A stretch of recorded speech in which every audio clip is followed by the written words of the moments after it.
ሰላምና ጤና በያላችሁበት ለውድ ተመልካቾቻችን ይሁን። ቻግኒ ሚዲያ የመጽሐፍ ትረካ ቤት ነው። ቻናሉን ሰብስክራይብ ማድረጋችሁን እንዳትረሱ። እኔ አማኑኤል አሻግሬ ነኝ። ዛሬ ይዤላችሁ የቀረብኩት ከጎቤው ትረካ ክፍል 5 ነው። አብራችሁን ሁኑ። የምትከታተሉትን ትረካ ደግሞ በኮሜንት ሴክሽን ላይ ሐሳብ አስተያየታችሁን አስቀምጡልን። እንደዚሁም ቻግኒ ሚዲያን መደገፍ የምትፈልጉ በተለያዩ አማራጮች መደገፍ ትችላላችሁ። በሱፐር ታንክስ፣ በሱፐር ቻት እና እንደዚሁም ደግሞ በዲስክሪፕሽን ላይ ባስቀመጥነው አማራጮች እኛን መደገፍ ማበረታታት ትችላላችሁ። አመሰግናለሁ። ጎቤው ክፍል 5 እነሆ ትረካው ጀመረ።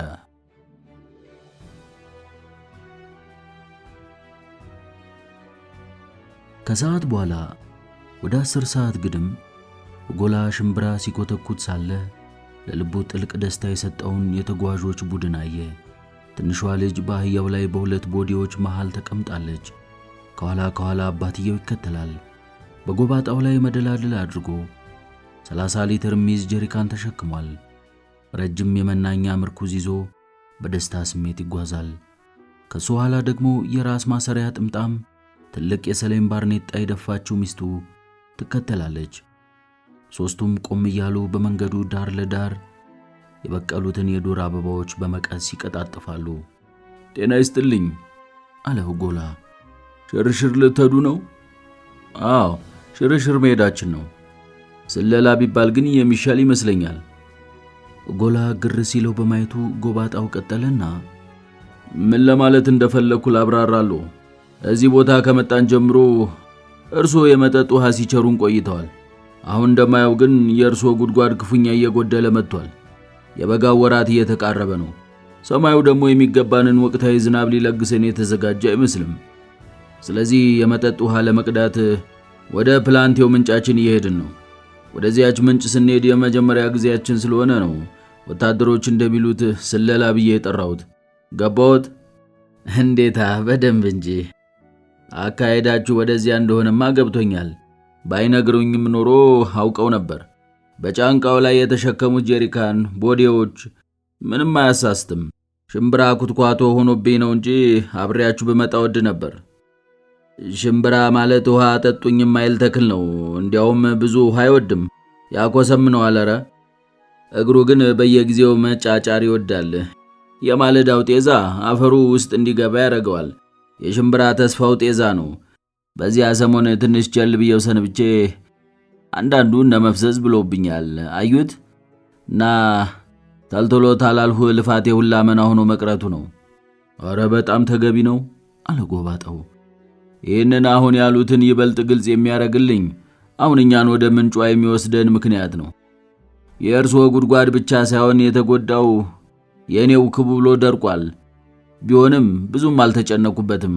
ምክንያቱም ነገ እጅግ ቢዘገይ ከነገ ወዲያ ዝናብ የሚጥል ለእርሶም ለራሴም ቃል ገባለሁ። እንዴት ቃል ሊገቡ ይችላሉ? በቁርጥማቱ አውቀውት ነው? ኧረ ቁርጥማትስ የለብኝም፣ ክብሩ ይስፋ። ግን የቀድሞ ስታስቲክስ አለኝ። በግንቦት ወር 6 ቀን መዝነብ ሲኖርበት የዘነበው 3 ቀን ብቻ ነው። ሰኔ ከገባ ጀምሮ ደግሞ 2 ጊዜ መጣል ነበርበት። ግን እስካሁን አንዴም አላካፋ። ስለዚህ ሰማያዊ የ5 ቀን ዝናብ ውዝፍ አለበት ማለት ነው። እና የነገው ወይም የከነገ ወዲያው ጸበል በታላቅ ናፍቆት የሚጠበቅ ነው። እንግዲህ ይህ ቃል ኪዳን በልቦ ይደርና አሁን ወደ ምንጯ የሚወስደውን አቋራጭ መንገድ ቢጠቁሙን። አይ አቋራጩስ ቢቀርባችሁ ይሻላል። መንገዱ ግር ይላችሁና ትጠፋላችሁ። ቀጥ ያለውን ባሳያችሁ ይሻላል። ይህንን የያዛችሁትን መንገድ ተከትላችሁ ሸለቆውን ዝቅዝቅ ውረዱና በማዶ ወደ መንደር የሚያገባውን መንገድ ትታችሁ ወደ ቀኝ ዙሩ። ተዚያ መንገዱ የሚወስዳችሁን መሄድ ነው። ተሸለቆ ማብቂያ ላይ መንገዱም ያልቃል። ዋሻው ያለ ገደሉ አፋፍ ላይ ነው። በሸለቆው ውስጥ አበቦች ይበቅላሉ ስትል ኤሚ ጠየቀች። ጽጌረዳና ጋሮፋ ብለው ተሆነ አይድከሙ፣ ምንም አያገኙ። የሜዳ አበቦችን ማለቷ ነው፣ የዱር አበቦች። እሱንስ እንጃ አላስተናብሬውም። ቶሎ የሚታይ ሾህ ነው፣ ብቻ ሳይኖር አይቀርም። እግዚአብሔር ይስጥልኝ። እነሱ ቁልቁለቱን ሲወርዱ ጎላ የጋሩፋን ነገር በማንሳቱ ጸጸት ሆዱን ይበላው ጀመር። ኤኮ የሚስጥሩ አንድ አካል ነው። ሸለቆው እያሉ የሚጠሩት ስፍራ ወደ ሰማያዊነት በወሰዳቸው ሁለት አፋፎች መሃል የሚገኝ ጉድጓዳ ስፍራ ነው። መንገዷ የምታልፍ በሸለቆው ውስጥ በስተቀኝ ባለው ገደል ስር ነው። በስተግራ በኩል ደግሞ በድንጋይ በተደለደሉ እርከኖች ላይ ያሉ ማሳዎች ቅጥልጥል ይታያል። ከነዚህ ማሳዎች ውስጥ ወደ መንደሩ ቀረብ ብለው ያሉት እስካሁን ሰብል አለባቸው። በጥሩ ሁኔታ የተያዙ ጥቂት የወይን እርሻዎች፣ ገና ያልዘረዘረ ገብስና በወይራ ወይንም በእንኮይ ስር የተዘሩ ረጃጅም የሽምብራ መሞች ይታያሉ። ሸለቆው ወደ ኮረብታዎች እየቀና ሲሄድ ግን በማሳዎቹ ፋንታ ብዙ ሺህ የሚቆጠሩ እንስሳሎች፣ ብዙ ሺህ የሚቆጠሩ እንስላሎች፣ የቡጥም ሽፍጎች፣ ለጋለጋ የጽድ ዛፎችና ትላልቅ የቀጋ ቁጥቋጦች ያሉበት ደረቅና ጠንካራ ሳር ይታያል። አልፎ አልፎ ደግሞ የደረቁ ቅርንጫፎቻቸው ቀጥነውና ጠቁረው የተንጨባረሩ የእንኮይ ዛፎች መንትዮቻቸው የተናነቋቸው የበለስ ዛፎችም ይታያሉ። ወደፊት እየገሰገሱ ሲሄዱ ሸለቆው እየጠበበ ሄደ። 1 ሰዓት ያህል ከተጓዙ በኋላ ማሳ የሚባል ነገር ጨርሶ የማይታይበት ስምጥ ገደል ዘንድ ደረሱ። እዚያ በደረጃ በደረጃ ከፍ እያሉ ወደ ሰማያዊው ሰማይ የሚወጡ የድንጋይ ግድግዳዎች ይታያሉ። ይህ ገደል በብዙ ሺህ ዘመናት ዶፍና ጎርፍ ተፈራርቆ የተቀረጸበት ነው። አልፎ አልፎ በቋጥኞች ጣብቂያ ላይ ተቀርቅረው ወደ ገደሉ አጎንብሰው ከሚታዩ አንዳንድ ዛፎች ሌላ የሮዝመሪኖ፣ የክትክታ፣ የሰንሰል ቁጥቋጦዎች በመንገዱ ዳር ለዳር ችፍግ ብለው በቅለው መንገዱን ሸፍነውታል። ሲሄዱ የቁጥቋጦዎቹን ቅርንጫፎችና ቅጠሎች በእጅ ወደ ግራና ወደ ቀኝ ገለል ማድረግ ያስፈልጋል። ታዲያ ክትክታ ጎትቶ ድንገት የለቀቁት እንደሆነ ከኋላ የሚከተለውን ሰው ክፉኛ ሊገርፍ ስለሚችል ጥንቃቄ ያስፈልጋል። ይህንን ቦታ አህያዋ በጣም ወደዋለች። በመንገዱም አልተቸገረችም። አንዳንዴ ቆም እያለች ወደ ግራና ወደ ቀኝ መንገጭላዋን በመላክ ከትንሿ ማኖ ጋራ ኮሸሽላ ትሻማለች። ኤሚ ማጋሌ የተባለውን ዘፈን ታዜማለች።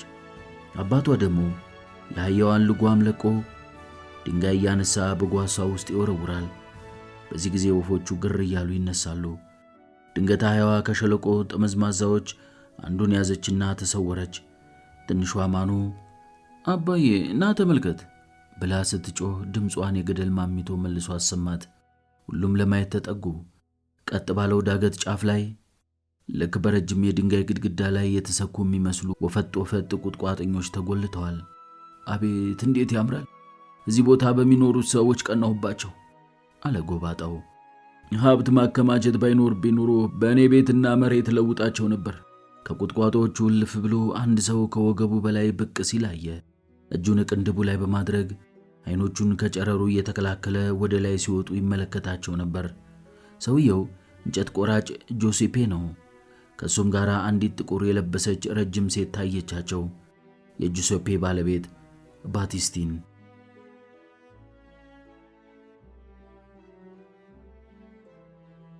የዛሬ 10 ዓመት ነበር ፒኤም በተባለ አንድ ትንሽ መንደር ውስጥ ባቲስቲን የአባቷ ረዳት የነበረውን ጁሴፔን ያገባችው። ጁሴፔ እንደ ሌሎቹ የመንደሩ ሰዎች ወዲያውኑ ጎጆውን ቀልሶ ልጆች ለመቀፍቀፍና በድህነት ለመሞት አልፈለገም። ትንሽ የጀብደኝነት ባህሪ ያለችበት። የሰርጉ ስነ ስርዓት አብቅቶ ከትንሿ ቤተ ክርስቲያን እንደወጡ ወጣቷ ሙሽራ ግንባሯን ሳም አድርጓት ወደ ፈረንሳይ ተጓዘ። ፈረንሳይ ሀገር እንጨት ቆራጮች ስጋ እንደ ጎመን ይቆርጣሉ ሲባል ይሰማ ነበር።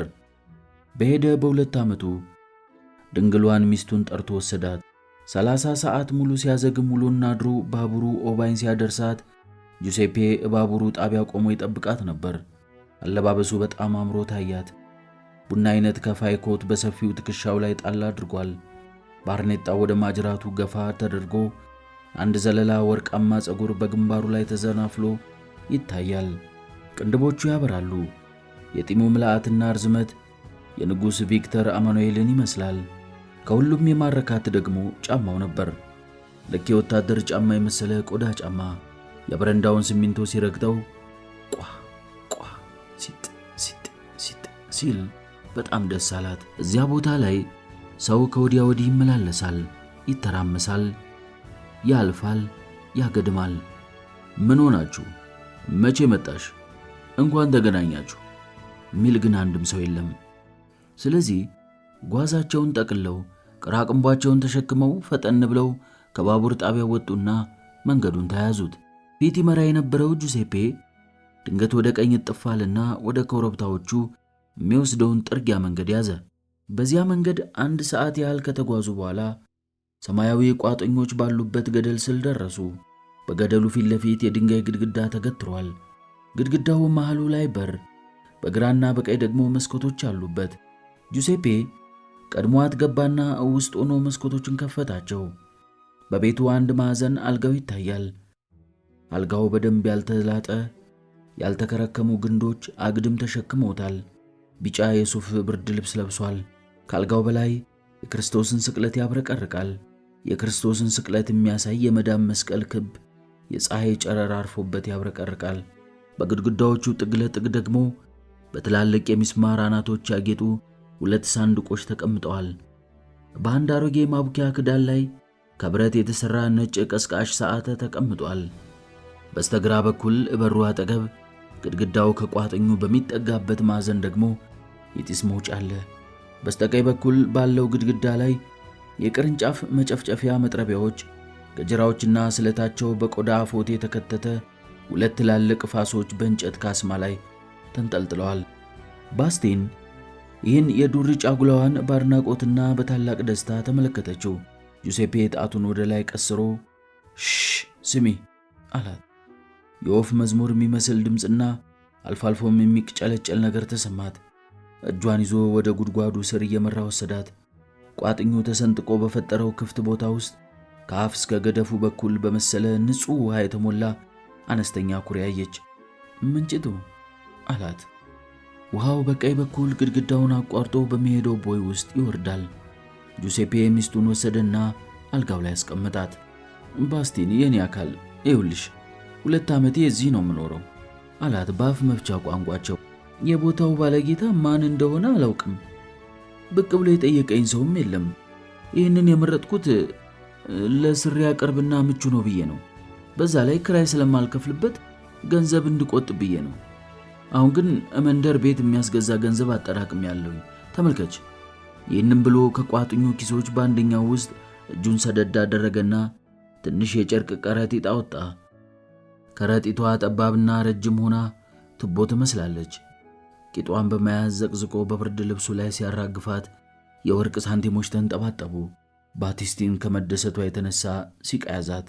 32 ናቸው አለ ጁሴፔ። በመጥረቢያዎች ኃይል ነው ያፈርቻቸው። አሁን ይሄ ሁላ ላንቺ ነው። አሁን ይሄ ሁላ ያንቺ ነው። ቤቱን እስከዛሬ ያልገዝቸው የሚመረጥ ሴት ነው ብዬ ነው የሚመርጥ ሴት ነው ብዬ ነው። አሁን እንግዲህ እምልሽን ገንዘቤ ብለሽ ስሚኝ። አንቺ ተፈለግሽ ደምሽ እስከሚቀር ድረስ እዚሁ መኖር ትችያለሽ። በዚያ ጊዜ ግን መንደር ትወጭና ትመርጫለሽ። የኔ አበባ፣ የኔ ሐሳብ ይሄ ነው።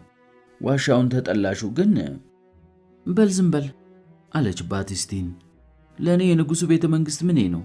ይሄ ዋሻ ተወርቅና ተምነበረድ እንደተሠራ ቤተ መንግሥት ማለት ነው። እሱን ተውና ይልቅስ እኔን ደሞ ስማኝ። 5 ዓመት ሙሉ እጮኛህ፣ 2 ዓመት ደግሞ ቆንጆ ሚስትህ ሆኜ ኖሬያለሁ። አሁን ናልኝና የእውነትዮ ምሽትህ አርገኝ። ይህም ብላ ቀሚሷን ላጥ አድርጋ ወለቀችው። አፉን ጎርሳ ነከሰችው እና እዚህ ቤተ መንግሥታቸው ውስጥ ኖሩ። ግን ወደ መንደር ወጥታ የሚገዛ ቤት አልመረጠችም። ደሟ አልቀር አለ። ነዣን ካዶሬ ውሃ ለመቅዳት የሄዱ ዕለት ጁሴፔ ወደ ሥራ ሳይሄድ ቤት ነበር የዋለው። ቀድሞው እረኞች ባሰሙት የጓሮ አትክልት ቦታ ላይ የሚሽጓጎጡ ጥቂት ተክሎች ነበሩ።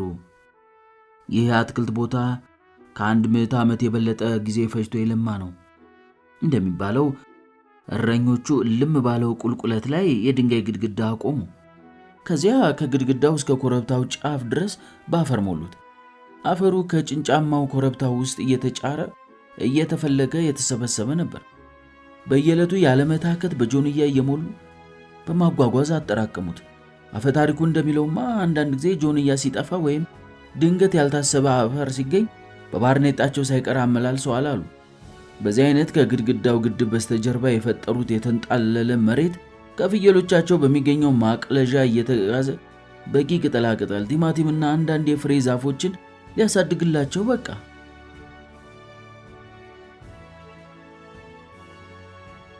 ጁሴፔ ለእንግዶቹ ከፍተኛ ትህትና የተላበሰ ሰላምታን ሲያቀርብ፣ ባቲስቲን በበኩሏ በፈገግታ ትመለከታቸዋለች። በዛፎቹ ቅርንጫፎች ተከልለው የሚታዩ ፍየሎች ቃጭል፣ አልፎ አልፎ ደግሞ ጥቅጥቅ ባለው ደን ውስጥ የውሻ ጩኸት ይሰማል። ባቲስቲን ወደ እንግዶቹ ተጠጋችና ፐሊጋቹኖ መጣችሁ አለች ባለቻት ቋንቋ። ይህ ሲሆን አህያዋ ግጦሹን፣ ትንሿ ማኖ ደግሞ ቢራቢሮ አደኑን ተያይዘውት ነበር። ዣንካዶሬ የጉድጓዱ ውሃ ስለተበላሸበት የሚጠጣ ውሃ ፍለጋ መምጣቱንና እናቱ ይህንን ዋሻ ዙሪያውን ካለው መሬት ጋር አውርሳው መሞቷን ማስረዳት ሲጀምር ባቲስቲን ቡጢ ቡጢ የሚያካክለውን እንባ ታዘንበው ነበር። እጆቿን ሽቅብ ወደ ማርያም ዘርግታ እንድታማልዳት ጠየቀችና ከዣን ፊት በመንበርከክ ምጥንታዋን ቀጠለች። እሷ ንግግሩን የተረጎመችው የዚህ ቤተ መንግሥት ባለቤት እነሱ አውጥቶ ራሱ ሊኖርበት መጣ ብላ ነበር። ጎባጣው በሁኔታው ተደናግሮ በጁሴፔ ላይ አፈጠጠ። ጁሴፔ የባለቤቱን ሁኔታና ምጥንታዋን አስረዳው። በዚህ ጊዜ ጎባጣው ባቲስቲንን ሁለት እጆቿን ይዞ ከተንበረከከችበት አስነሳትና ሊገባት በሚችል ቋንቋ እኔ እዚህ ይኖራል መጣ አይደለም፣ አንተ ይፈልጋል ጊዜ ሁል እዚህ መኖር ይችላል ሲል ቃል ገባ። ይህ የተሰባበረ ንግግር ለምስኪኗ ሴት ቁልጭ ብሎ ነበር የገባት። ወዲያው ያማለደቻትን ማርያምን በደስታ እየተነፋረቀች ቀና ብላ መሰገነችና የጎበጠውን እጅ ጨምድዳ ይዛ በኃይል ሳመችው። ይህን የመሰለ አዝናኝ ትርኢት ሲያጋጥማት ጊዜ ማኖ ቢራቢሮ ማደኗን ትታ ትመለከት ጀመር። ባቲስቲን የሰማይዋ መልአክ ብላ ስም አወጣችላት። ቀጥላም የመብርሃንን ቡራኬ በራሷ ላይ ደገመችበትና ምናልባት አንድ ቀን ልጅቷ እርቧት የምትበላው ብታጣ ጉበቷን፣ አይኖቿን እንደምትሰጣት ቃል ገባች። በዚህ አስፈሪ ቃል ኪዳን የደነገጠ ማንም ሰው አልነበረም። ባቲስቲን ያለችው ነገር ለጁሴፔ ካልሆነ ለሌላ ሰው ሊገባ የሚችል አልነበረም። እሱ ደግሞ ይህንን አባባል ሲሰማው የመጀመሪያ ጊዜው አይደለም። ይህ አሳዛኝ ትርኢት አብቅቶ ሁሉም ተያይዘው ወደ ዋሻው ሲገቡ ኤሚ የውስጡን ምቾትና ጽዳት ማድነቅ ጀመረች። ባሏ በበኩሉ የምታመራውን ምንጭ እየተመለከተ ሙዚቃዋን ያዳምጥ ነበር። ጁሴፔ ስራ አልፈታም። ሮጦ ጃሪካኖችን ከአህያዋ ላይ በማምጣት ውሃውን በመጥበሻ እያፈሰ በማንቆርቆሪያ ሞላቸው። ቀጥሎም የምንጯን ውሃ ወደ አትክልት ቦታው የሚመራውን በሸንበቆ የተሰራ ቦይ ለጎባጣው አሳየው። ይህ ሁሉ ሲፈጠር ባቲስቲን ኤሚን ወስዳ ከግንድ ጉማጅ በተሰራ ወንበር ላይ አስቀመጠቻት። የጠረጴዛው ውፍረትና ክብደት የካራምቦላ መጫወቻ ስፖንዳ አስመስሎታል። የተለያዩ ፍራፍሬና ማታለያ ምግቦችን እያቀረበች እንድትበላ ትጎተጉታታለች። ከቀኑ ወደ 11 ሰዓት ሆኖ ለመሄድ ሲነሱ በመጀመሪያ ሁለቱም ፍየሎችና አህያዋን ከባቲስቲን የፍየል መንጋ መለየት ነበረባቸው። ቀላል ስራ አልነበረም። ጁሴፔ ቤተሰቡን ካልሸኘው ብሎ ተነሳ። ወዲያውም በቤቱ ያለውን ትልቁን ባለ 30 ሊትር ጀሪካን ሞልቶ ተሸከመውና ተከተላቸው። ባቲስቲን ራሷ 2 ገንቦ ውሃ ተሸክማ አጀበቻቸው። ኤሚ 1 ማጠጫ ሙሉ ውሃ ያዘች። ጎባጣው ወዲያው ስሌት ጀመረ። በአህያዋ ላይ የተጫነው 50 ሊትር፣ ጁሴፔ የተሸከመውን 30 ሊትር ነው። ከራሱ ጎባጣ ላይ ያለውም እንደዚሁ 30 ሊትር ነው። ይሄ ብቻ 110 ሊትር አይሆነውም። በዚህ ላይ ሴቶቹ የተሸከሙት 15 ሊትር ሲጨምርበት 125 ሊትር ማለት ነው አለ። በእርግጥ ብዙ አይደለም፣ ቢሆንም ያለ ጥርጥር ዝናቡ እስኪጥል ድረስ ያቆየናል። ምናልባት አለ ጁሴፔ እንደ ዛቤር ፒቃድ። በፊት ባላዩት አቋራጭ መንገድ ወሰዳቸው። ዣንካዶሬ የተደሰተ ይመስላል። አልፎ አልፎም ቀልድ ጣል አደረገ። ገና ዛሬ ጥቅሙን ያወቅነው ጎባጣውን የሰጠውን አምላክ እያመሰገነ አሳቃቸው። ቢሆንም ተፈጥሮን ላድንቅ እያለ ቆም በማለት ሸክሙን እቋጤ ላይ ማሳረፍ አልቀረም። ሸክሙ ጀርባውን ክፉኛ አድቅቆታል። ኡጎላ በሱ ቤት በኩል ሲያልፉ ሮጦ መጣና ሳቅ እያለ የኤሚን ሸክም ተቀብሎ እስከ ቤት አደረሰላት።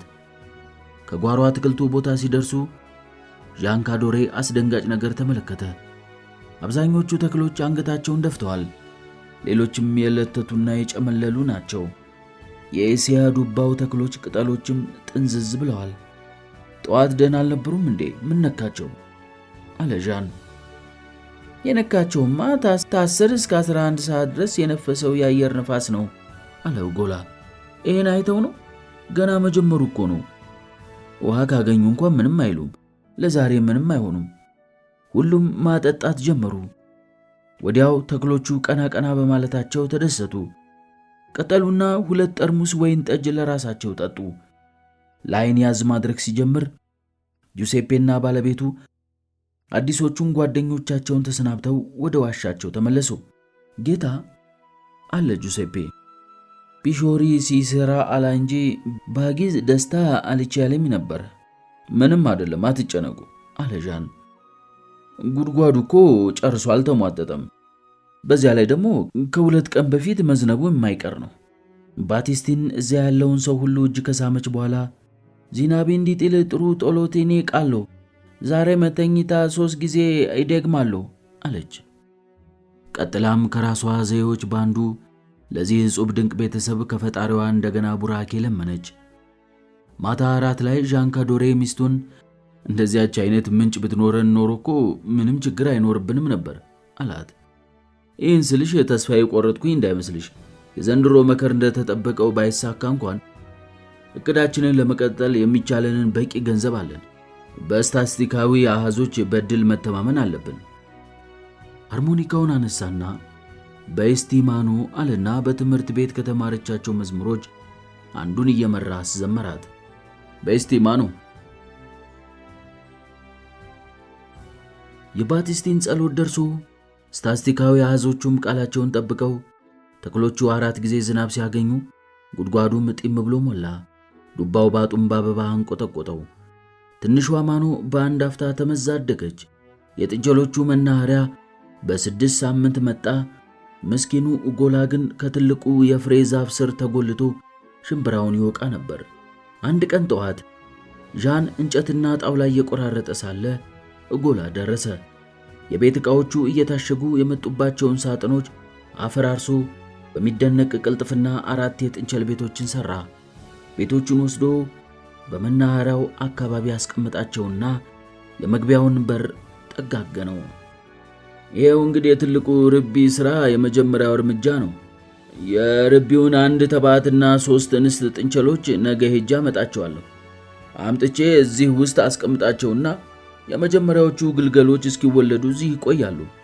ኮረብታው ላይ እየሄድን አጭደን በምናመጣው ሳር በቀላሉ ልንመግባቸው እንችላለን።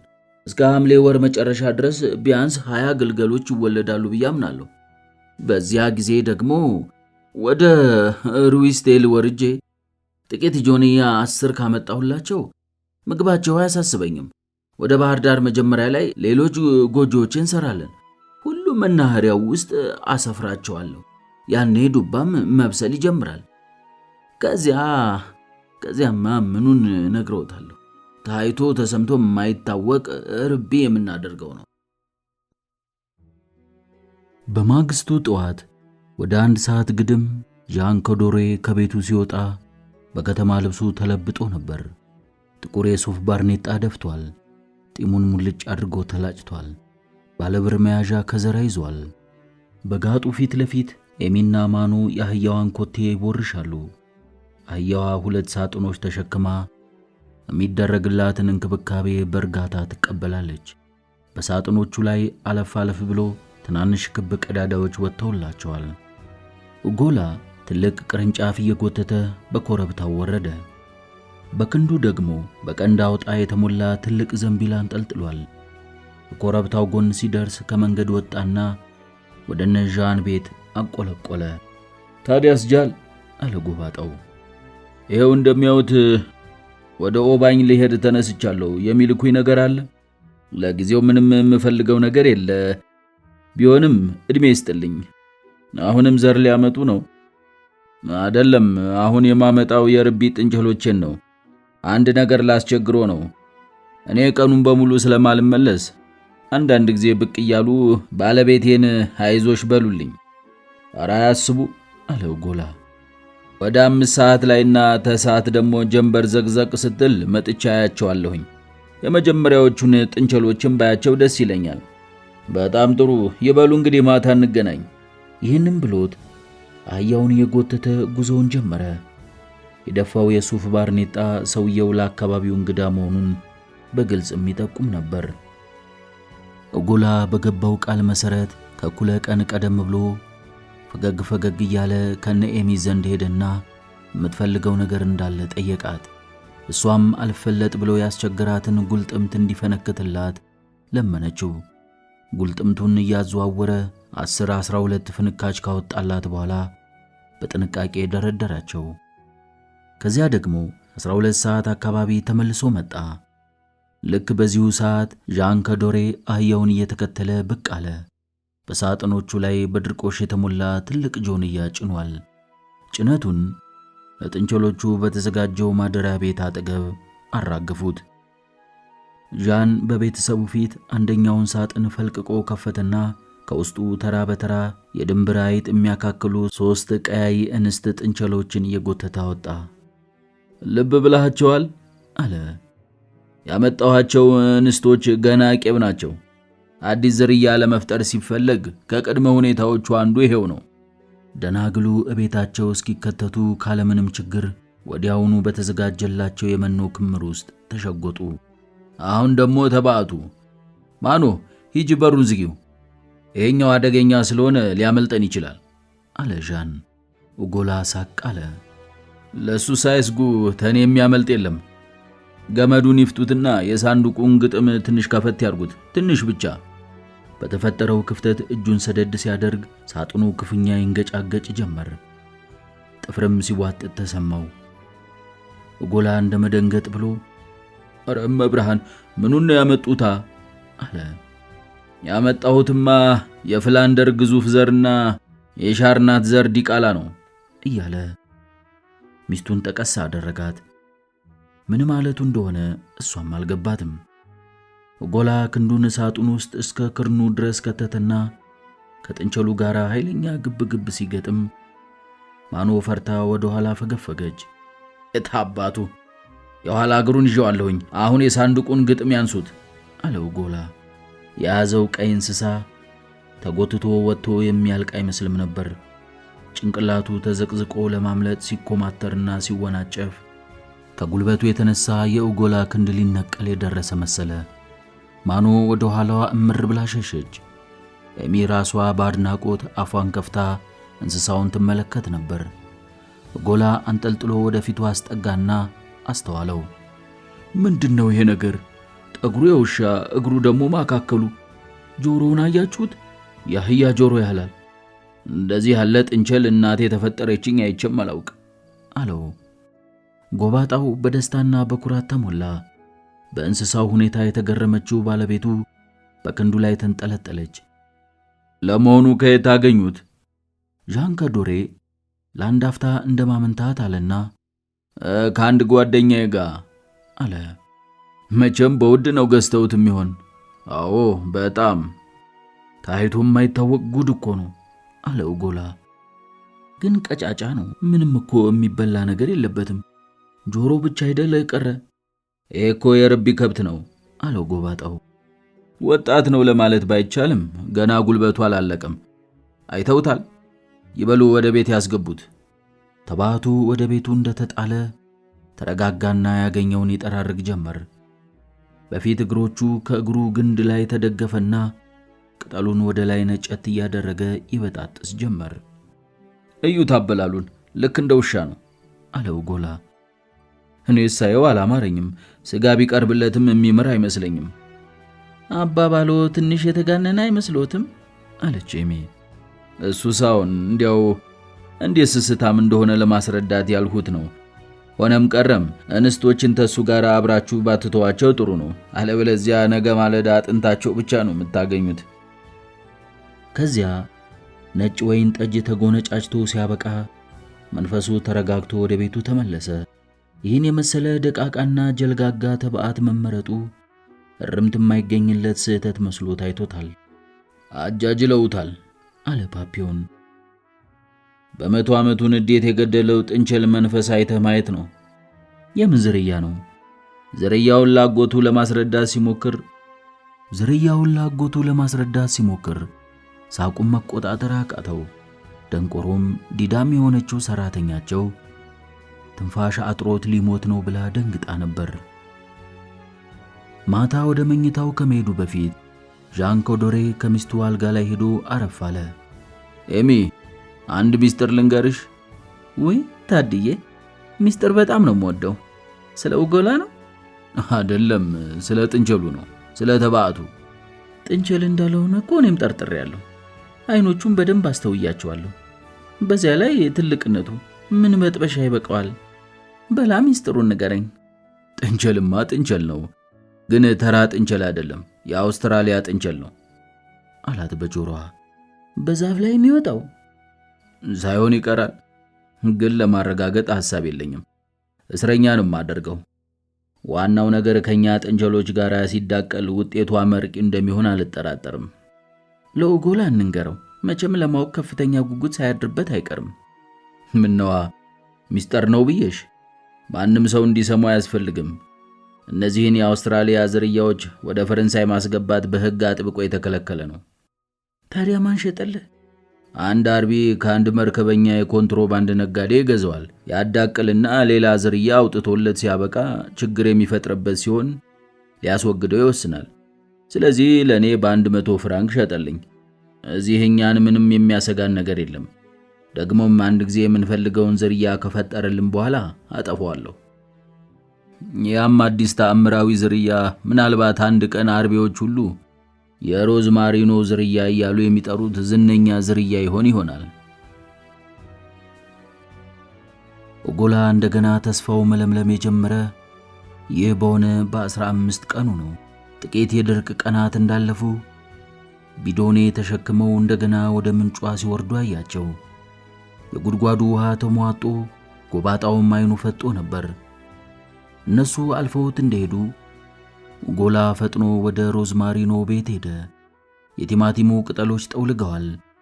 ማሽላው ኮሸሽ ብሏል።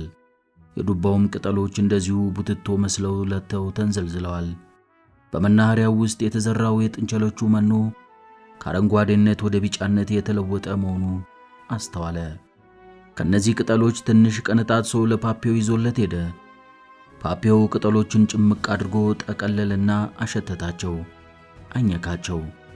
ጋሊኔት፣ ይሄ ሸጋ ድርቅ ጥቂት ቀን ተቀጠለ፣ በቢዶኖ ውሃ አመላልሶ ሰብሉን ሊያድነው አይችልም አለ።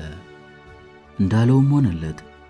ድርቁ በቀጣዮቹ ቀናት እየተባባሰ በመሄዱ ውሃ ቀጂዎቹ በቀን አንዴ ብቻ ሳይሆን 4 ጊዜ ይመላለሱ ጀመር። ቲማቲሙ አንገቱን ደፋ፣ ማሽላው ገረጣ። የሙቀቱ ኃያልነት ትነቱን አፋጠነው። ዣን ኮዶሬ በሁኔታው የተጨነቀ ለመምሰል ይሞክር ለነበረው ለኡጎላ ያደረበትን ስጋት አዋየው። ምናልባት ሁሉንም ለማጠጣት ስሞክር በከንቱ ከምደክምና መና ከምቀር ከጓሮ አትክልቱም ከመኖም ግማሹን ብቻ ብንከባከብ የሚሻል አይመስሎትም አለው። እንዴት ያለ አደጋ አጋጠማችሁ? አለው ኡጎላ። እስቲ ለ3-4 ቀን በርትተው ይታገሱ፣ ዝናብ መጣሉ አይቀርም ይሆናል። ጎባጣው ምክሩን ተቀበለ። ይህ በሆነ በሁለተኛው ቀን ሁለቱ አድመኞች ዓላማቸው የተሳካላቸው መስሏቸው ነበር። ሆኖም አንድ ቀን ፓፒዮ አገር ጤና ብሎ ከተኛበት የጀርባው ቁርጥማት ቀሰቀሰችው። ይህች ቁርጥማቱ የአየር ጠባዩን መለዋወጥ የሚያውቅባት ምልክቱ ነች። በቅጽበት ብድግ አለና ራቁቱን ወደ መስኮቱ ሮጠ። መስኮቱን ከፍቶ በንጋቱ በደብዛዛ ብርሃን ሲመለከት ዝናብ ያንጠባጥባል። የባጣቱን ጎርሶ በምራቁ አረጠበና ወደ ሰማይ ቀሰረው።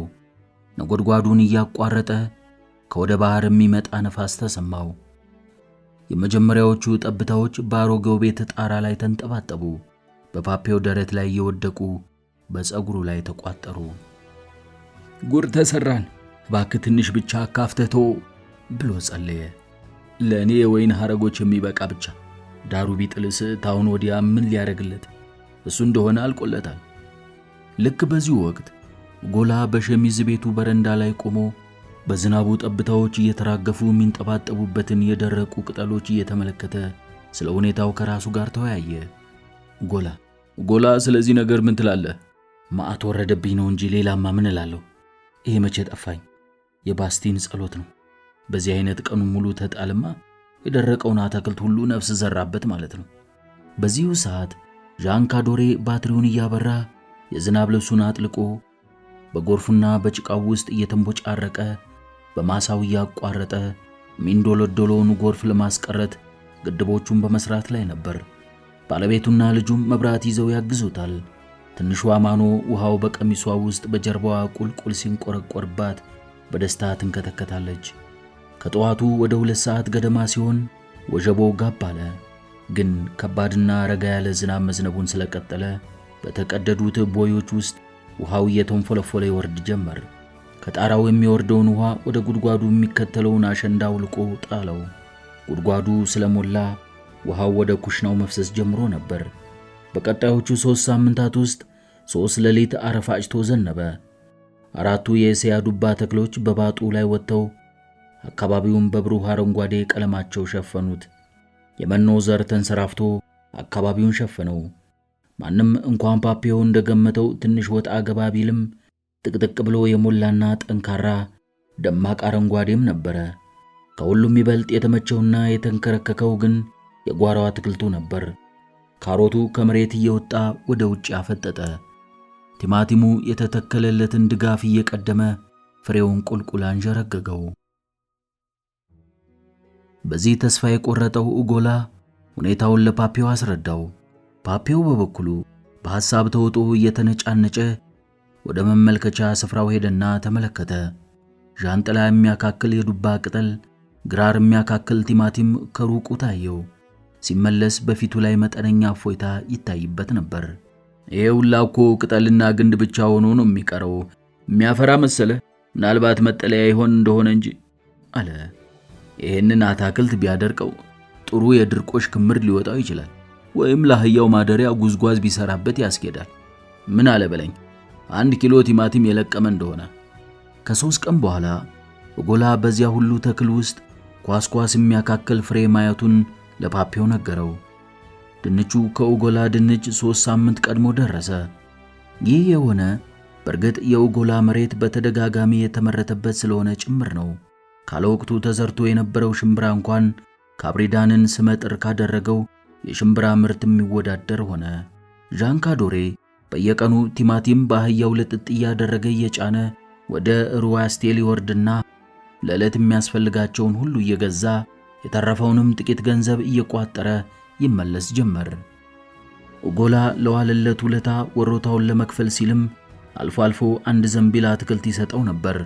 ኡጎላ የተሰጠውን ይዞ ወደ ፓፒዮ ይሄዳል።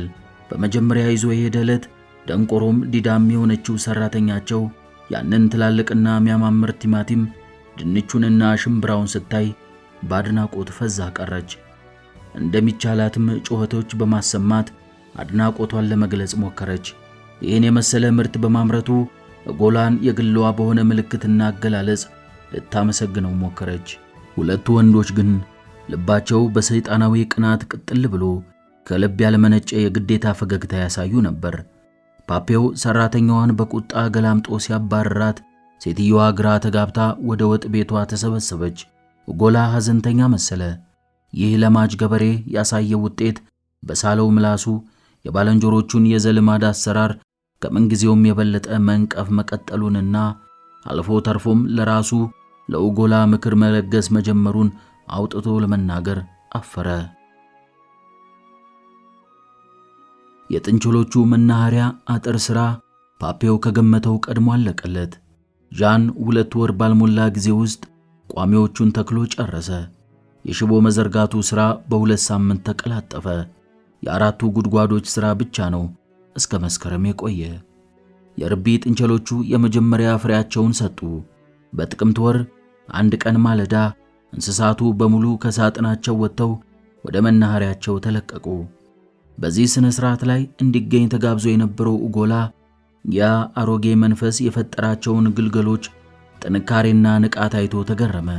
መልካቸው ልክ እንደ ቀበሮ ቀይ ሆኖ ሲዘሉ የጉድ ናቸው። እንስቶቹ በእርጋታ ጉያዋን ሲቀነጣጥቡ፣ ከሁሉም በኋላ የተለቀቀው ተባዓት ግን ሮጦ መናኸሪያው መሃል ደረሰ። በቂጡ ቁጢጥ ብሎ ተቀመጠ። ረጃጅም ጆሮዎቹን ሽቅብ ቀጥ አድርጎ አቆማቸውና እንደሚያሾፍ ሰው ከንፈሮቹን አሸረመማቸው።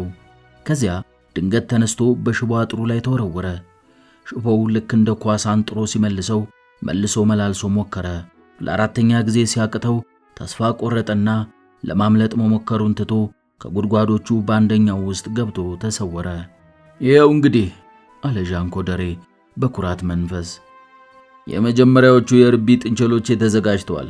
አሁን የቀረኝ ዱባዬ የጠበቅኩትን ያህል ያፈራ ይሆን የሚለው ብቻ ነው። ዱባዎቹ ካሁኑ ብርቱካን አካክለዋል። ቁጥራቸው 112 ደርሰዋል። በተሰራላቸው ባጥ ላይ ወደፊት ሲበስሉና ክብደታቸው ሲጨምር እንዲሸከማቸው ተጨማሪ ድጋፍ ተሰርቶ ፍሬዎቹ በዚያ ላይ ተንጠልጥለዋል። ግን ሲበስሉ እንዴት ይታወቃል? ቆዳቸው ጠንካራ ስለሆነ በመነካካት ለማወቅ አይቻልም። ለዚህ ችግር መፍትሄው ያገኘው ኡጎላ ነበረ።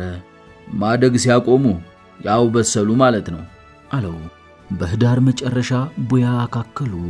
ከዚያ ወዲያ ለመጠበቅ ሳይጨነቅ ዣንካዶሬ አንደኛውን መስዋዕት አደረገው። ይህም ራሱን የቻለ ስነ ስርዓት ነበረው። ኡጎላም በስነ ስርዓቱ ተጋብዞ ተገኘ። ፍሬውን ለመቀንጠስ መቀስ አስፈለገው። ገጀራውን በአሸዋ ሙልጭ አድርገው ጠረጉና በዚያ ያንን እንግዳ የዱባ ዘር ለሁለት በረገደው። ውስጡ ወተት የመሰለ ነጭ ነው። ጥቋቁር የሚያብረቀርቁ ፍሬዎች አሉት። ኡጎላ ከዚህ ፍሬ ትንሽ ቆርሶ ቀመሰለት። ሁሉም እንደሱ አደረጉ። ዱባ ይልም አለ። ዣንካዶሬ ትንሽ አሰብ አደረገና ስኳር የሌለው ቡያ ይመስላል።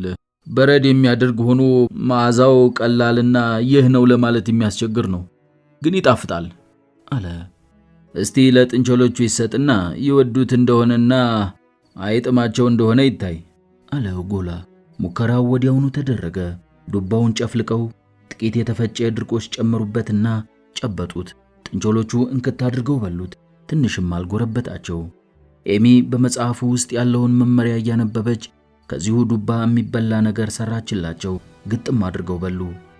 ኡጎላ በልቡ ይህ ታሪከኛ ዱባ የተባለለት ሁሉ እውነት መሆኑን አመነ።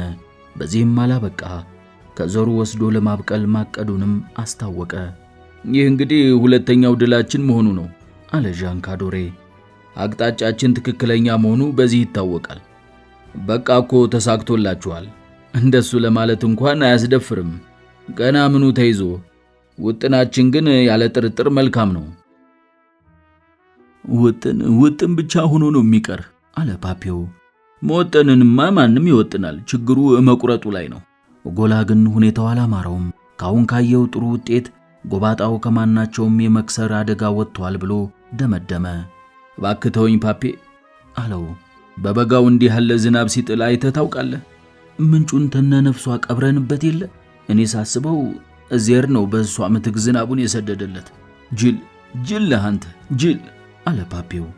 እንደገና ደግሞ ቀጠለው ኡጎላ፣ የከተማው ኑሮ ናፈቀን ብለው ሲያሰቀልሉ ሰምቻቸውም አላውቅ። እስከ ዛሬ ድረስ እንዲያው ናቸው። እንዲያውም ተዚያ ይልቅ ይሄ ነው የመጥኗቸው ያለው። ጀርባ ውስጥ እንቋቋ ድረስ ሲሰራ እየዋለ ሰርክ ሲወፍር ያድራል። ምሽቱ እንደ አዝማሪ ስትዘፍን ነው የምትውል።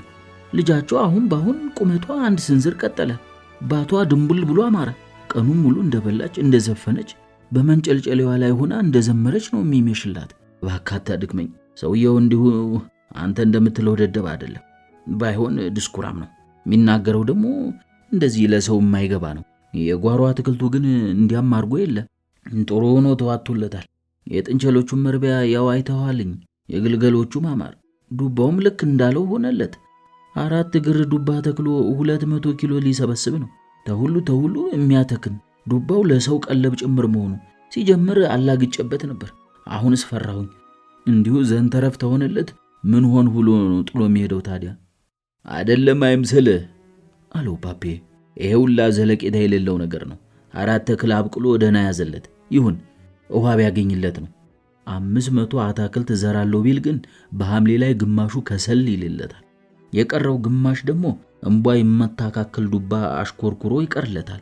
መቼ ብቻ 50 ጥንቸል አረባ ብንል ተምላሴ ጠጉር 10ሩም በሽታ ይገለዋል፣ ይጠርግለታል። 78ቱን የሎስ ያነሳለታል። ያን ያህሉን አጭልግ ይውጥለታል። ከዚያ ደግሞ የመጀመሪያው ድርቅ ሲመጣ ተራራው ላይ ያለው ሳር ድራሹ ይጠፋበታል። ለተረፉት ጥንቸል መኖ ግዢ ሊሄድ አይደል? በዚህ አኳኋን 10 ፍራንክ ጨርሶ ያሳደገውን ጥንቸል በ3 ፍራንክ ይሸጠዋል። ገንዘቡ ሲያልቅበት ጤና ይስጥልኝ ነው የሚለው። አንድ ቀን ማኖ ከተኛች በኋላ ዣን ካዶሬ በሚስቱ አልጋ ላይ ሄዶ ተቀመጠ። ኤሚ ሂሳብ ሳደርግ ነበር አላት። በውርስ ካገኘሁት 13682 ፍራንክ ውስጥ አሁን የቀረው ብዙ አይደለም። ሀብታችንን በመናፈራበት እቅድ ውስጥ ሁሉንም አየዋለሁ። አሁን ግን እቅዳችን ስለመሳካቱ ሙሉ በሙሉ እርግጠኛ መሆኔን መናገር እችላለሁ። ምንም ዕዳ የለብንም። አስፈላጊው ሁሉ ተገዝቷል። ከባዱ ሥራ ተጠናቋል።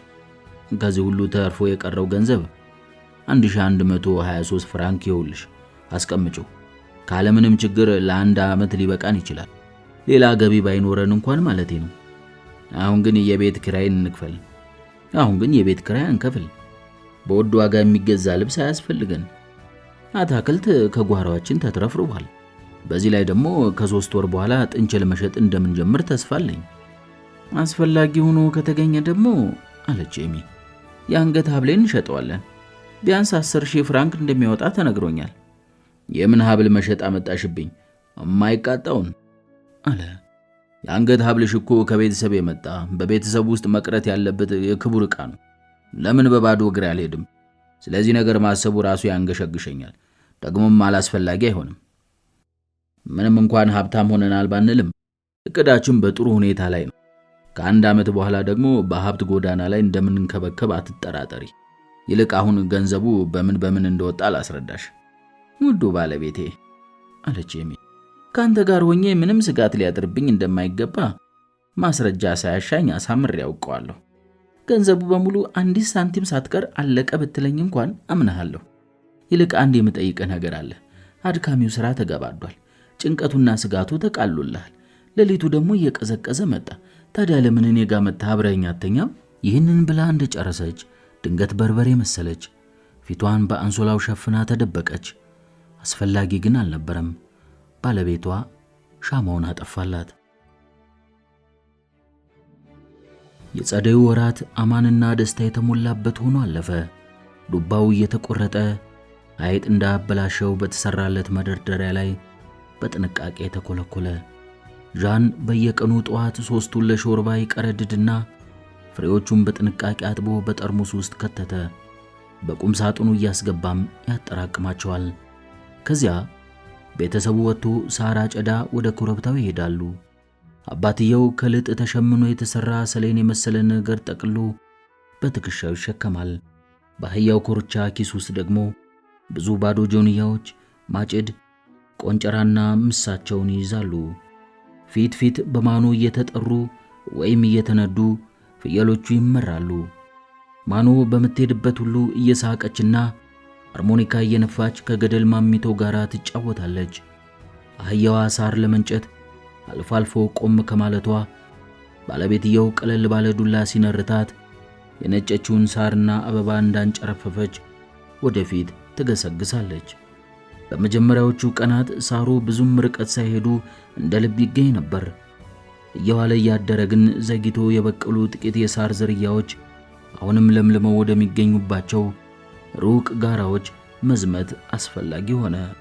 በዚህ ዘመቻ ወቅት ባቲስቲንን ፍየል እያገደች ፈዋሽ እጽዋት ስትለቃቅም ያገኟታል። እሷም በሳር አጨዳው ታግዛቸዋለች። ከቀኑ 8 ሰዓት ተኩል ግድም ሲሆን በአንድ ቋጥኝ ስር ክብ ሰርተው ይቀመጡና ምሳቸውን ይበላሉ። ከዚያ ቁልቁለቱን ወርደው ወደ ቤታቸው ይገባሉ። በሳር የተወጠሩት ጆንያዎች በአህያዋ ላይ ተቆልለው ወደ ግራና ወደ ቀኝ ጅው እያሉ ይንገላጀጃሉ። ዣን ካዶሬ ከእግሩ በቀር ምንም የሚታይ አካል የለውም። ከሩቅ ለሚመለከተው ትልቅ የሳር ክምር መዝሙር እየዘመረ እግር አውጥቶ የሚሄድ ይመስል ነበር። ታኅሳስ ላይ ወይራው ተለቀመ። አሮጌዎቹ ወይራ ዛፎች ምንም እንኳን ለፍየሎቹ መኖ ሲባል አለወግ ቢጨፈጨፉም ደባሎቻቸውና የደረቁ ቅርንጫፎቻቸው ሲነሱላቸው ናፍቀውት የነበረው እንክብካቤ ሲደረግላቸው 35 ሊትር ዘይት ወጣቸው። ይህም ሊሆን የቻለው ዘይት ነጋዴው በዣን ካዶሬ ደግነትና በጎባጣው ልቡ በመነካቱ ከ110ሩም ብቻ ስላጭበረበረው ነበር። የጓሮ አትክልቱ ማፍራቱን ቀጥሏል። ሆዳቸው እንደቻለላቸው የተመገቡትና አየርና ፀሐይ እንደልባቸው ያገኙት ጥንቸሎች እንዳሸንፈሉ። የመራባት ፍጥነታቸው ግን የአውስትራሊያን ያህል አልሆነም። የመጀመሪያዎቹ ወላጆች 14፣ ሁለተኛዎቹ ደግሞ 15 ጨመሩ። ስምንተኛዎቹ ወደ 30 የሚጠጉ አስገኙ። ከዚህ ወቅት ጀምሮ ዣን በየሳምንቱ አንድ ቀን እጅግ አዝናኝ የሆነ ጥንቸል ከቦ የመያዝ ሥራን ይጀምራል። የመጣላቸውን የሳር ክምር እንደተለመደው ከበው በሚነፈንፉበት ጊዜ ቀስ ብሎ ይገባና የጉድጓዳቸውን መግቢያ ይደፍንባቸዋል። ከዚያ ቤተሰቡ በከፍተኛ ሳቅና ሁካታ እንዲሁም ጭብጨባ መሃል ለሽያጭ የታጨውን ጥንቸል በመንከባከብ ለመያዝ ሙከራ ያደርጋል። የተያዙት ምልምል ጥንቸሎች ለ5 ቀን ያህል ተለይተው ምርጥ መኖ ሲመገቡ ይሰነብታሉ። ሰርክ ቅዳሜ ንጋት ላይ አርቢው ዣን ወደ ኦባኝ ይገሰግሳል። 5 ወይም 6 የሚያማምሩ ጥንቸሎችና አልፎም አንድ ቅርጫት ሙሉ አትክልት ባህያው ይጭናል። ሰረዝ ባለው ሱሪው ላይ ግራጫ ጃኬት ይደርብና ባለ ካምሱር ቦት ጫማውን አጥልቆ ዘንግ ቢጤ በእጁ ይዞ አህያውን እየነዳ ይገሰግሳል። በራሱ እጅግ በጣም የረካ መሆኑ ያስታውቅበታል። በብብቱ ሸጉጦ በያዛት ጣውላ ቢጤ ነገር ላይ በሰማያዊ ቀለም በሚያምር ጽሑፍ የሮዝማሪኖ የጥንቸል ርቢ የሚል ተጽፎባታል። የሱፍ ባርኔጣው በኦባኝ ገበያ ባንዴ ታዋቂ አደረገው። አንዳንዴም እሱ በጥንቸል ቤቶቹ መሃል ቆሞ ከፍ ብሎ ደግሞ ጣውላው በዛፉ ግንድ ላይ ተንጠልጥሎ ሲያዩ አልፎ ሄጅ በሳቅ ያወኩበታል። ከገዢዎቹ ጋር መከራከር አጥብቆ ይጠላል። ይህንን የተገነዘበችዋ ጎኑ ያለች ገልባጭ ልሽጥልህ ስትለው ሳያመነታ ተስማማ። እሷ ስትሸጥ እሱ ቤተ ክርስቲያን ይስማል። ሲመለስ ለልጁ አስቂኝ ታሪክ ያለባቸው መጽሐፎችን ይገዛል። ሽያጩ እስኪያበቃ ድረስም ግንዱን ተደግፎ ራሱ ያነባቸዋል። በመጨረሻ የ15 አንዳንዴም የ20 ፍራንክ ጌታ ይሆንና የጥንቸል ቤቶቹን በብብቱ ስር ሸጉጦ እሱ ራሱ ደግሞ በአህያው ላይ ተፈናጦ ወደ ኮረብታዎቹ ተመልሶ ይመጣል። ባለ ካምሱሩ ቦት ጫማው ባለ ሰረዙ ሱሪው ጫፍ ተንጠልጥሎ ሲታይ ያስቅ ነበር። በዚህ ሁኔታ ቤተሰቡ ተዝናንቶ መኖር ቀጠለ። ሴቶቹም ምንም ስጋት አልነበረባቸውም። ኤሚ ሁልጊዜ ጸጉሯን ታበጥራለች። ልብሶቿንም በከፍተኛ ንጽህናና ጥንቃቄ ትለብሳለች። የቤቱን ሥራም ታከተኝ ሳትል ፊቷ ሳይጠቁር ካላንዳች ችግር ታቀላጥፏለች። የገጠሩ ነፋሻማ አየር በውበቷ ላይ ውበት ጨመረላት። ዘወትርም ሌሊት ስትነሳ በደስታ መንፈስ ትዘፍናለች። 10ኛ ዓመቷን የያዘችው ትንሿ ማኖም ትርንጎ መሰለች፣ አማረች። አይኖቿ የባህሩን አይነት ሰማያዊ ቀለም ያላቸው ሆነው በትንሽ ፊቷ ላይ ጉልላት መስለው ነበሩ። አበሩ። ጠጉሯ ከማማሩ ሌላ የብዛቱ ነገር አይነሳ። ማታ ማታ እናቷ ስታበጥርላት፣ ቀን ስትጫወትና ስትላላክ የተሰገሰገበትን ገለባና ጨጎጊት ለማራገፍ በማበጠሪያው ጎን መቀስ የግድ ያስፈልግ ነበር። የኮረብታው ንጹሕ አየር፣ የአታክልቱ ባልንጀርነት፣ የብቸኝነቱ ጸጥታ ለልጅቷ የዱር አውሬ ባህሪ ያላበሳት። እንደ ቀበሮ ቀልጣፋና ንቁ አደረጋት። ከሁሉም አብልጣ የምትወዳትና በተረት ውስጥ እንዳሉ ባህሪያት አድርጋ የምታደንቃት ባቲስቲንን ነበር። ይህችም ምስኪን ሴት ማኖን ከልቧ ታፈቅራታለች። ሁለቱ ፍየሎቻቸውን አብረው ይጠብቃሉ። ባቲስቲን ለፍየሎች ሊደረግ ስለሚገባው እንክብካቤ፣ ስለ ወጥመድ አጣጣልና ስለ ኮረብታዎቹ አያሌ ምስጢሮች በተሰባበረና በእጅና በፊት እንቅስቃሴ በታጀበ ቋንቋ ለማኖ ታስተምራታለች። ውላድሮ ግን ልጅቷ የባቲስቲንን ቋንቋ መስማት ብቻ ሳይሆን መናገርም ቻለችላት። ማታ አህያዋን እየጋለበች ከዱር የለቀመቻቸውን ፍራፍሬ እንዲሁም ያጠመደቻቸውን ቆቆችና ሌሎች አዋፍን በኮርቻ ኪሶች ሞልታ በደስታ እየቦረቀች ወደ ቤቷ ትመለሳለች። በመጀመሪያ አካባቢ ቤቷ ገብታ አዋፏን ጠረጴዛው ላይ ስትዘረግፍ ትንሽ እንደ መቅፈፍ ይላትና ስትላት አሻፈረኝ ትል ነበር። አንድ ቀን አባቷ ከአሞሮቹ አንዱን አንኮሽኩሾ ጠብሶ ሲያበቃ ሳህኑ ላይ ያስቀምጥላቸዋል። አሞሮች በሰማይ ላይ ስለሚበሩና ስለሚዘምሩ በመጥበሻና በሳህን ላይ ሲታይ ያሳዝናሉ። ሆኖም ማስታወስ ያለብን አንድ ነገር አለ። እነሱ ራሳቸውስ ቢሆኑ ከነሱ የሚያንሱትን ምስኪን ፍጡራን ንቅ እያደረጉ ያጧጥሟቸው የለም አላቸው። አሞሮች በሰማይ ላይ ስለሚበሩና ስለሚዘምሩ በመጥበሻና በሳህን ላይ ሲታዩ ያሳዝናሉ። ሆኖም ማስታወስ ያለብን አንድ ነገር አለ። እነሱ ራሳቸውስ ቢሆኑ ከነሱ የሚያንሱ ምስኪን ፍጡራንን ንቅ እያደረጉ ያጣጥሟቸው የለም እንዴ አላቸው። ሌላው የሚገርመኝ ነገር ደግሞ ለጅግራዎቹና ለቆቆቹ የሚያለቅሱ አዛኝ ቅቤ አንጓቾች የጥጃ ኮተሌት ሲቀርብላቸው አልቅሰው አለማወቃቸው ነው። እሳት ላይ ተጥዶ ሲንጨረጨር እያዩት እንኳን አያዙም። ኮተሌቱ ራሱ ነው ለራሱ የሚያለቅሰው። ይህንም ብሎ ሲያበቃ ከቆቅ አሮስቶ አነሳና ይኮረሻሽም ጀመር። አሮስቶው ማለፊያ ሆኖ ነበር የተጠበሰው። ማኑ ተራዋን አንድ ግራ አነሳችና በልታ ገባች። ያ ሁሉ አጉል ርህራሄና መመጻደቅ በአሮስቶው ቃና ተባሮ ገደል ገባ። እናት ተፈጥሮ ምንጊዜም ልጆቿን ትመግባለች አለ አባትየው። ከመብላት እንዳሁኑ ተደስቻ አላውቅም። ለጊዜውም ቢሆን ድሆች በመሆናችን ከተወሰነ ጊዜ ወዲህ ዛሬ ያመረትነውን ዛሬ እንድንበላ በተለይም የዱር ውጤቶችንና ካላንዳች ማዳበሪያ በድንግሉ መሬት ላይ የበቀሉ ነገሮች እንድንመገብ ተገደናል። በዚህ ላይ በየቀኑ ፉት የምለውን 3 ሲኒ ቡና ማቆሜ እንዴት መልካም ሆነ መሰለሽ። አንድም የእሁድን ሞካ በናፍቆት እየጠበቅኩ አጣጥመዋለሁ፣ አንድም ደግሞ ሸጋ እንቅልፍ እንዳገኝ ረድቶኛል። በሌላ በኩል ደግሞ ጧጧ ስነቃ የምልፈው የቅመም ሻይ መድኃኒትነቱ የተነገረለት ነው።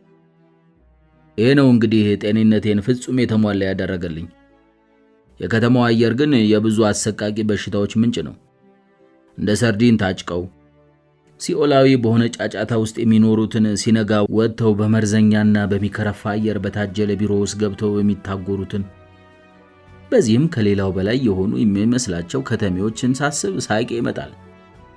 እሱ ሲስቅ ማኑም አብራው ትንከተከታለች። በቤት ውስጥ ማኑ ብዙ አታወራም። በሚሰራውና በሚናገረው ነገር ሁሉ የምታደንቀውና በጎባጣነቱ ምክንያት የምትንሰፈሰፍለትን አባቷን ማዳመጥ ትመርጣለች። ራት ወይም ምሳ ሲበሉ አይኗ ከአባቷ ሳህን ላይ አይነሳም። ከቀረበው ነገር ሁሉ የሚበልጠውን፣ የሚያምረውን፣ የሚጣፍጠውን ለሱ ታወጣለታለች። ከእርሻው ሲመለስም ፊቱ ትንበረከክና ያንን ትላልቅ የገብሬ ጫማውን ታወልቅለታለች። ክረምት በዝናቡ ወቅት ቤተሰቡ አብዛኛውን ጊዜ ከቤት ስለማይወጣ ማኖ ከምን ጊዜው የሚበልጥ ተደሰተች። ከተንበለጠጠው ፍም ፊት ለፊት ይቀመጡና አባቷ የፈረንሳይን ታሪክ ያወራላታል፣ ግጥሞችን ያነቡላታል፣ ወይም ከሞሊየር ኮሜዲዎች ውስጥ አንዳንዶቹን ድምፁን እንደ ባለ ታሪኮቹ አይነት እየለዋወጠ ያነብላታል። ከዚያም ከኦባኝ የገዛላትን ትንሽ ሃርሞኒካ ትይዝና ሁለት ባንድነት ይዘፍናሉ። ኤሚ ማኖ ማጋሊ ወይም ማዚ ባቤ የተባሉትን ዘፈኖች ስትዘፍን አባትየው በሃርሞኒካው ያጅባታል። አልፎ አልፎ ጁሴፔ ለሥራ ራቅ ወዳለ ቦታ መሰንበቻውን ሲሄድ ባለቤቱ ባቲስቲን ፍየሎቿን ጥቋቁር ውሾቿን አስከትላ ወደ ሮዝማሪኖ ትመጣለች። ስትመጣ ባዶ እጇን አትመጣም። አንድ ቅርጫት አትክልት ወይንም 2 ገንቦ የመጠጥ ውሃ ወይንም የማገዶ እንጨት ተሸክማ ትመጣለች። በሷ ቤት የዋሻውን ኪራይ መክፈሏ ነው። ዣን ካዶሬ አልቀበልም ቢል ለጋሷን ቅር የሚያሰኝ ስለሚመስለው መርቆ ይቀበላታል። ከዚያ አብራቸው ትውላለች። በአካባቢው በወተትና በተለያዩ እጽዋት የሚዘጋጁ ልዩ ልዩ የባልትና ሙያዎችን ለማኑ ታስተምራታለች። ምሳም አብረው ይበላሉ። ይሁን እንጂ ከነሱ ጋር በአንድ ሞሰብ ተሰርታ እንደምትመገብ ሊያግባቧት ከቶ ሳይችሉ ቀሩ። ሳህኗን ጉልበቷ ላይ አድርጋ ምድጃው ዳር ቁጭ ትልና አልፎ አልፎ ሳይታሰብ በሳቅ እየፈነዳች አልፎ አልፎ ደግሞ ምርቃቱን እንደ ዳዊት እያነበነበች ትበላለች። ማታ ሊሄድ ብላ ስትነሳ ዣን ካዶሬ ቀድሞ በሩን ይዘጋና ቁልፉን በኪሱ በመክተት እንዳትሄድ ያግዳታል። ከራት በኋላ ሃርሞኒካውን እየነፋ ባቲስቲንን የአገሯን የቆዩ ዘፈኖች ይዘፍንላታል። ኤሚ አብራ ስታንጎራጉር ማኖ በባዶ እግሯ ጠረጴዛው ላይ ወጥታ ትደንሳለች። በአጠቃላይ ከሌላው ዓለም ተነጥሎ ለብቻው ኮረብታዎቹ ላይ በተንጠለጠለው በዚህ የደሳሳ ጎጆ ውስጥ ኑሮ ኑሩኝ የምትል ሆነች። ፍቅርና ተስፋም ጓዛቸውን ጠቅልለው ገብተው ምንጣፋቸውን አንጥፈው እግራቸውን ዘርግተው ይኖሩባት ጀመር። ኦጎላ አልፎ አልፎ ጎረቤቱን እየመጣ ይጠይቀውና ሲመለስም ያየውን ሁሉ ላጎቱ ያጫውተዋል። ፓፔ፣ እኔስ ሆዴ ፈራ። ሰውየው አብዛኙን ቀንቶታል፣ ኑሮውንም ወዶታል። የጉዛም የልጅ ልጅ መሆኑን አሳየኝ እኮ። ሌላው ቀርቶበት እንዲያው በ40 ጥንቸልና በ50 እግር ዱባ ብቻ እንኳን ሐሳብ አጥፍቶ 20 ዓመት ሊኖር ይችላል ይላል። ትዕግስት ይኑርህ። በእርግጥ አንድ ሰው በርትቶ ሲሰራና ሲጣጥር ውጤት ማግኘቱም አይቀር ነው። ግን ልብ በል፣ ሰውየው የሚመራ በመጽሐፉ ነው። ምኞቱም ዘሊቅ ነው። ዘሊቅ ምኞት ያለው ሰው ደግሞ ይሄ ይብቃኝ ተመስገን ብሎ አይቀመጥም። ምኞቱ ወሰን ተሌለው እንግዲህ ወደ ጥፋቱ ይመራዋል ይላል አጎትየው።